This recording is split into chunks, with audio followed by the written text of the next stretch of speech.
চাকরি ফিরিয়ে দেওয়ার দাবিতে অনশন ও বিক্ষোভ কর্মসূচি পালন করেছেন সোশ্যাল ইসলামী ব্যাংক এসআইবিএল এর চাকরিচ্যুত কর্মকর্তারা। রাজধানীর মতিঝিলে এসআইবিএল এর প্রধান কার্যালয়ের সামনে কর্মকর্তারা বলেন, কোনো ধরনের অগ্রিম নোটিশ ছাড়াই তাদের চাকরি থেকে অব্যাহতি দেওয়া হয়েছে। বর্তমান পরিচালনা পর্ষদ অনৈতিক ও জোরপূর্বকভাবে তাদের চাকরি থেকে সরিয়ে দিয়েছে বলেও অভিযোগ করেন তারা।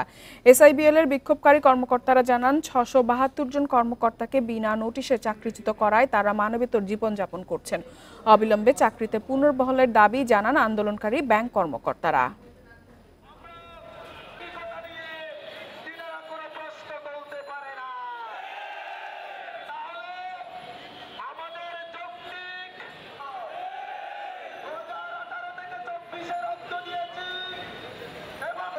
সম্মানিত ম্যানেজমেন্ট সোশ্যাল ইসলামী ব্যাংক পিএলসির কাছে জানতে চাই, কি কারণে আমাদেরকে টার্মিনেট করা হয়েছে।